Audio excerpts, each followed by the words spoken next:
Hi guys, today I'm super excited to introduce to you my new segment. So I mentioned in my intro that I've read quite a bit of books, self-help books, books that have helped me on my journey to understand myself, to understand others, and to just live a more peaceful and positive life. And I would like to dedicate this segment called My Reads to those books. So maybe every week I'm going to be talking about or giving you a summary on some of the books and recommending them, just letting you know how they've impacted my life and how they continue to impact my life. And just before we get started, I just want to say that self-help books are a really great way to go if you're not someone who is up for like therapy or one-on-one therapy or discussing your issues, because there are some people who have certain reservations about going to a therapist or a counselor. Okay, so self-help books have helped me a lot, and it's not that I'm against that, it's just that where I'm from, it's not really a popular practice. If I were to be given the option now to do that, of course I would, but that's what's been there for me, my books. So I want to start by talking about them a little bit with you. And the first book we have that I mentioned in my intro, was The Four Agreements. Very small book, but very impactful, like I said. And it was written by Don Miguel Ruiz. And I just want to read a little bit of the summary on the back for you guys. In The Four Agreements, Don Miguel Ruiz reveals the source of self-limiting beliefs that rob us of joy and creates needless suffering. Based on an ancient Toltec wisdom, the Four Agreements offer a powerful code of conduct that can rapidly transform our lives to a new experience of freedom, true happiness, and love. I also mentioned that the Four Agreements are to be impeccable with your word, to take nothing personally, to make no assumptions, and to always do our best. I'm going to read a little bit of what I wrote. So when I read a book, what I do, when I decide on a book that I'm going to read, I assign a notebook to it. Because I like to write. I love writing, I love taking notes, and I like to also write things in the way that I interpret them. So not necessarily how they're written in the book, just my understanding of them, for future reference. And I know that a lot of us do like the Kindle, we read digitally. I love a good old hard copy of a book. I love that it's always available to me. Sometimes technology fails us, and so this is why I love having tangible books. And there's that paper smell that just takes you so nostalgic. Takes me back to my kindergarten days or elementary school days. Yeah. So anyway, let's get into some of the feedback I got from that book, and I'm gonna share with you my perspective, elaborate on what I've read a little bit. So the first agreement, which is to be impeccable with our word, is quite simple. Be careful and mindful of the words that you speak to yourself, to others, about yourself, about others, even the words you entertain, right? So I believe that it's so important, first and foremost, how we speak to ourselves. The choices of words.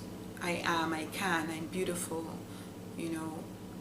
everything is working out for me. That's pretty much what affirmations are. And I think this is actually the book that got me into affirmations.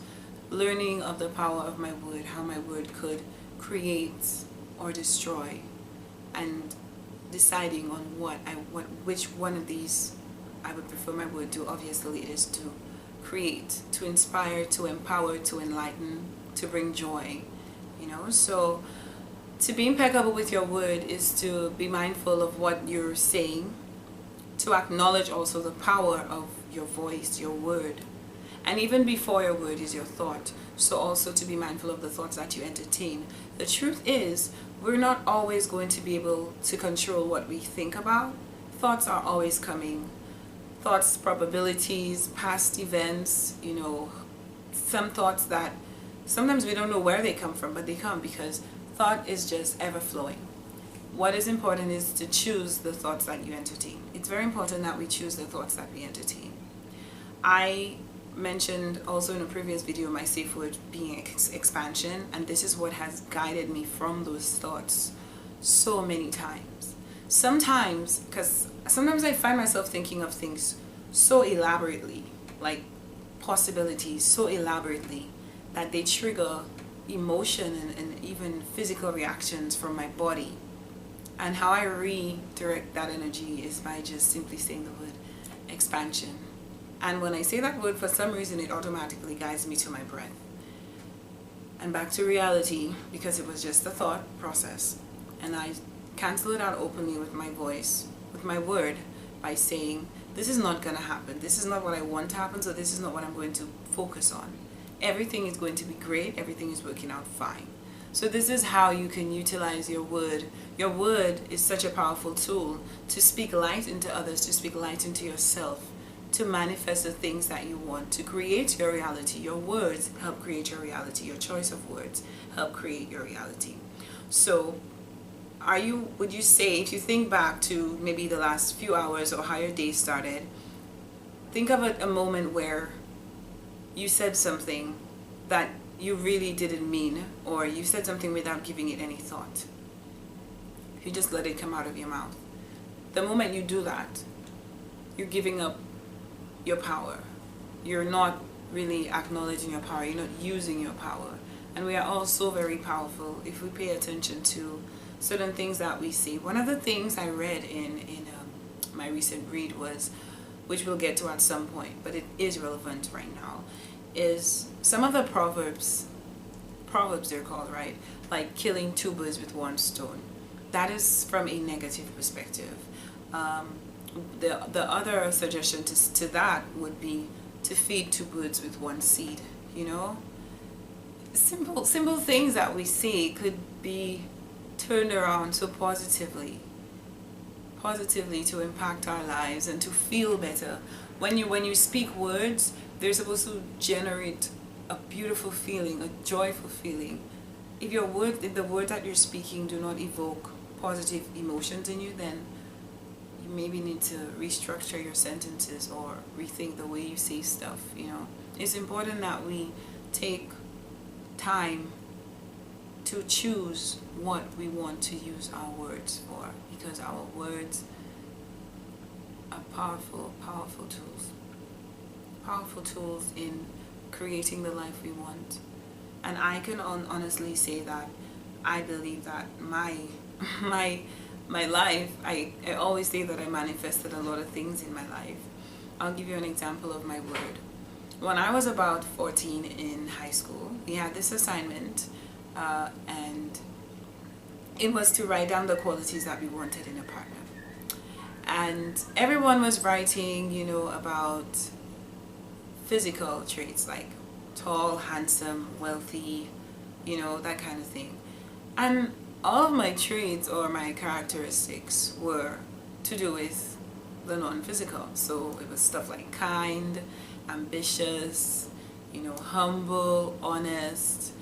You know, I remember my teacher at the time saying to me that was really cool that I wrote non-physical things. I was 14, and fast forward to right now in my life, I have exactly that in my partner.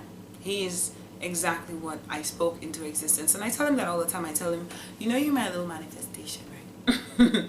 and it's because it's something that I was not even aware of until I became enlightened through my reading, you know. So we've always been powerful. It's just we've been unaware of our powers. But the more you become aware of it, the more you take a responsibility to use it, to create, and to acknowledge its power and use it to create the life that you want, because you do have the ability to do so. Okay? Working with God in faith, your voice, use it. Use your words to create beautiful things, to make everything that you desire come to fruition. Yeah? So the second agreement is to not take anything personally. This, I have to say, is, man, I'm still working on that. I'm constantly working on that, you know? Because we think so much from an I perspective that we don't realize that everyone is an I. In the sense, everyone is an I. They represent I. We all represent I, you know. And it comes from in order to not take things personally, you have to have a positive mindset about people. And another read that I had, which we'll come to, but we're focusing on the four agreements today, and everything kind of contributes to each other. If you notice I've noticed when I read that, as I, progress from one book to another, I am realizing that they're all saying or expanding on the same issues. And so each time I read a new book, and I'm always just guided to it. I never really plan on the book that I'm going to read next. I just feel like, hey, this is what I want to read now, and I read it, and then coincidentally it like literally expands on what was in the previous book, or I understand it better. Because just because I've completed a book doesn't mean I understand everything. But when I read the new book, I'm like, oh my gosh, this is that, now I get it, like an aha moment, right? So one thing that I learned is that we should treat each other with grace. We should understand that we're each basically existing based on our programming, our morals, our values, our desires, our reactions, our emotions, our triggers. These are based on previous experience, on our conditioning, right? And it's you, it's me, it's me, it's you, it's everybody. And once we understand that, it helps us to take things less personally. It's something that happens with consistent practice. And again, how you can assist yourself is by talking to yourself, vocalizing things like, I will not take anything personally. This isn't about me, When you can do that, it's like seeing every human being as that was the comparison I wanted to make earlier, actually. Seeing everyone as a handicap. When you know that someone is handicapped, or they have a physical restriction compared to you, like maybe someone has a weak wrist. I keep coming up with those tongue twisters, I swear. A weak wrist. So you hand them something and it falls off. Then you don't get mad because you know that they have that weak wrist, right? So in that same sense, that's how you have to think of conditioning, our conditioning, individual conditioning, They are as a result of their conditioning. The morals and values they were brought up on, the experiences they've had, the things, their thoughts, and we're all trying to reprogram ourselves to be more positive and empowering and supportive in our thoughts and our actions towards each other and ourselves, So when you're dealing with another person, it's so important to give them that grace, because you would want that same grace. I am actually behaving and growing, living based on my conditioning, And just to go into that a little bit, how I grew up, where I grew up, I grew up pretty much poor, right? But that experience made me aware of what I wanted. So I had that experience of contrast to where I was experiencing what I don't want, to understand what I do want and who I want to be, right? So this is why I am here today, because all of these, I didn't have the guidance maybe, or the resources to learn more about myself, my existence, and my purpose, and who I am, what I want, where I want to be, how I want to impact this world. And these books have provided me that. And I wouldn't know that I didn't have those things if I didn't experience not having them, and maybe seeing around me other people had them, or maybe just being introduced to it by just coming across a book, And that made me aware, like, oh, wow. Because of my openness, I was able to receive or encounter people, or come across avenues that would allow me to improve on or reach for the things that I desired, So yeah, so that is what, taking things personally, it's like saying that your way is the only way. It's saying that my way is the right way and your way is the wrong way. And right, wrong, truth, lie, these are all relative. These are all relative to your mind, to your programming, to what you believe in. All of these things have to do with what you believe in. For some reason, I find that when I speak, sometimes my words get all jumble up because there's so much that I want to say. Anyway, so yes, so not taking anything personal. I'm just going to read a little of what I wrote. The words and actions of others are according to their agreements of their own minds and have nothing to do with me. So this, once you can understand that and accept that, it kind of helps you take a load off. You don't feel hurt. You're actually doing a service to yourself by taking this on, by understanding this.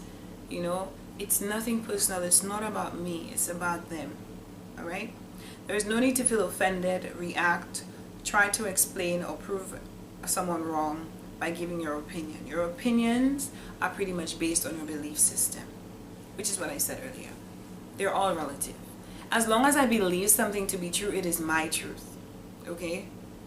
And I'm learning that there's no need to convince anyone of anything. Especially, that's the one time I think that I don't really see a need to use my words, because I'm like, I'd rather be the difference. Because not everyone, we all receive and interpret things differently. But if I am being, like, I feel like my more impactful way of inspiring change is just by being what I know, what I believe to be right. Showing kindness, holding a door open, complimenting someone, you know, offering assistance, you know, cheering someone on. That's how I go around trying to inspire and to evoke change, positive change or enlightenment, you know, or just love for one another. I just be what I want to see, the difference that I want to see. Okay, so the third agreement is to not make assumptions. Emotional poison is created by assuming. That is one of the points I took from this book. So often when we receive an action from another person, we progress so far into thought. We tell ourselves that they did it deliberately. Even in relationships, I'll give you an example of my relationship. I remember when I started, when earlier in my relationship, I have like OCD. So my partner, I wouldn't say he's not untidy, but he just was so chill about everything. Like a cup left on the sink as we're going to bed wouldn't bother him. But to me, I like to know that I go to bed with no dish in the sink. So I like to do the dishes before bed. And I remember telling him once, hey, can you not leave the dirty cup there? I don't like whatever. And thereafter, when it would happen, I would just say he deliberately did that. I would be like, I would get upset because I assumed he did it on purpose, because I already told you not to do it, so why are you doing it, you know? And I would be so mad, y'all. I would be so upset. Until one day, I said to myself, Finesse, does he not love you? Do you not love him? And if your relationship is based on love, then why do you think that he would deliberately leave a cup there? Why do you think he would intentionally try to hurt you or annoy you or disrupt your peace? And this is what got me out of basically, I'm still OCD, but I'm not as OCD as I used to be, because I realized that what angers us a lot is assuming that the person is deliberately doing that the person knows better, that the person is trying, I told you that, so you know I told you that. People don't remember all the time, and that's really just the truth about it. I don't always remember, you don't always remember. And the moment we can tell ourselves that if we act from love, if the person we are with, we love them, so there's no need to assume that anyone is doing anything. Again, back to the previous agreement, like what I was saying about everyone is doing the best they can with their programming, you know. And this is what could help us to not assume that things are done intentionally. And furthermore, how does that thought serve you? There's so much to cover here. Like, why would I choose to think a thought that puts me in a negative headspace? Why would I think that also can come around to self-love? Why am I choosing to think, therefore evoking negative emotions in myself? I'm choosing to think negative, something negative, that you deliberately did that. So I am punishing myself, even sometimes before hearing your side of the story, saying that you deliberately did that to me.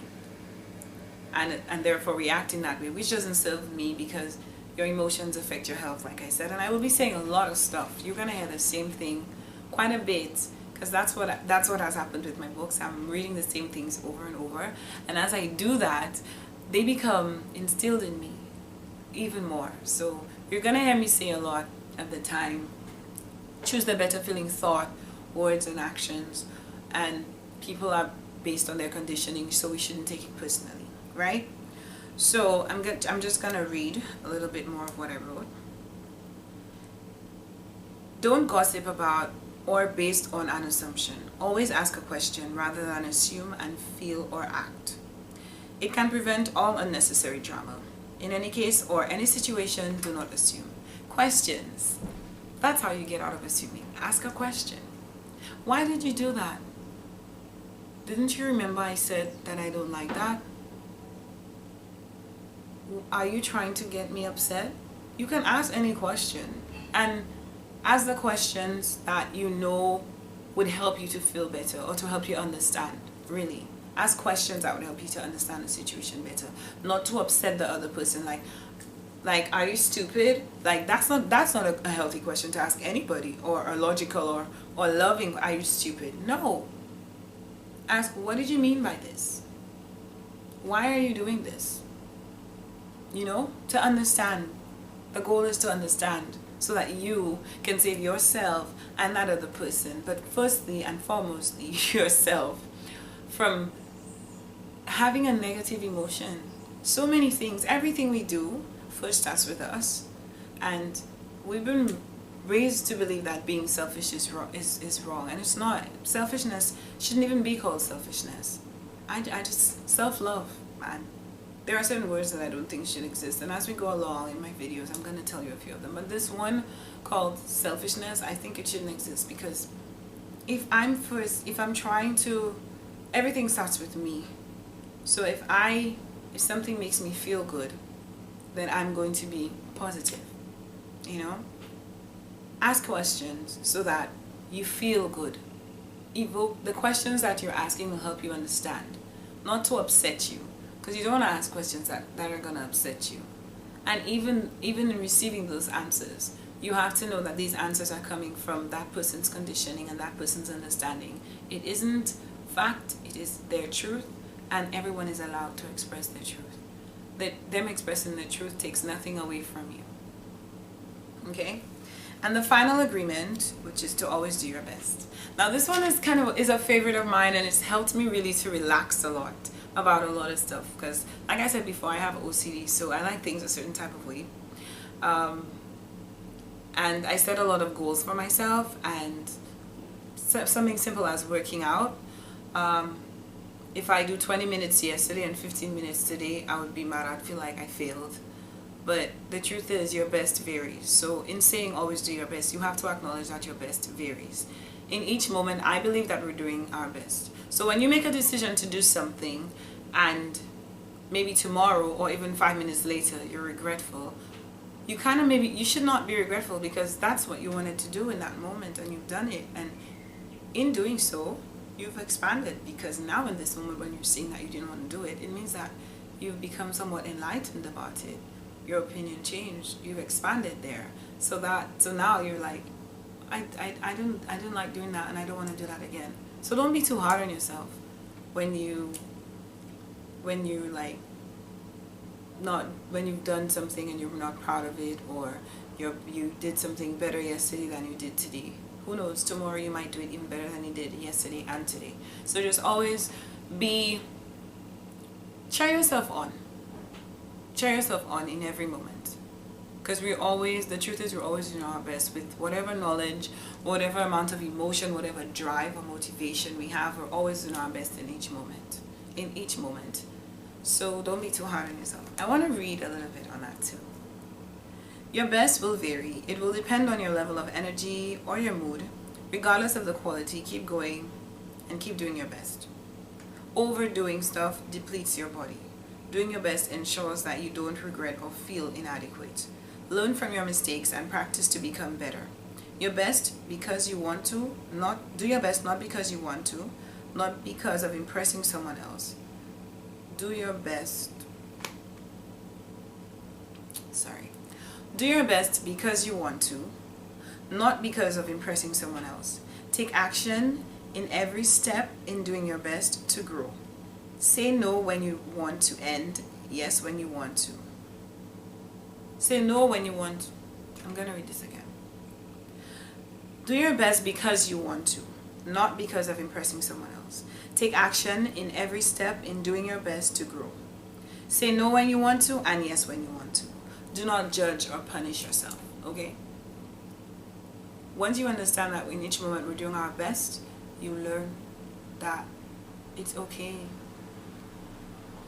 And the fact that you're learning from the fact that you're able to acknowledge that your best, you did your best yesterday and not today, or you could have done better, that is, you're still winning. You're winning. You should be excited about that. The fact that you can identify an area of improvement means that you're expanding, that you can see, that you can understand and see a need for improvement. You're expanding. You experience your contrast, meaning you've experienced what you don't want, and now you know what you do want, so you're going to work towards that. So you're expanding. We're always winning. That's really all there is to it. We're always winning. All we have to work on is our perspective. So that's it for my summary of The 4 Agreements by Don Miguel Ruiz. I hope that this inspires you to get a copy.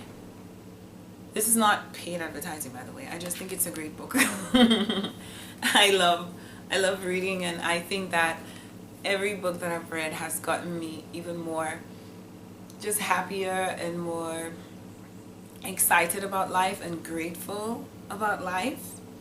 And I'm just more open to receiving and to expanding and learning and growing, and also sharing my journey with you and anyone else who wants to hear it. Because that's really why we're here. We're here together and we're here to help each other grow. So I'm sharing my growth with you, hoping that it inspires you to grow, or it enables you to grow even more than you already are growing. Okay? So just to recap, the 4 agreements are to be impeccable with your word, to take nothing personally, to make no assumptions, and to always do your best. So I encourage you to just go out into the world with a mind and heart of gratitude, and just know that you're always winning. No matter what, you're always winning. So maintain a positive attitude. Choose to give the thoughts that bring you good feelings your energy, okay? And when you speak, whether it's to yourself or to others, speak positively. Speak from a place of love, a place of light. Okay? And if there's anyone who you think needs to see this video to encourage them or to remind them of their strength and their power, feel free to share. You can like, subscribe for new videos. This was my first book, The 4 Agreements. Thank you for watching.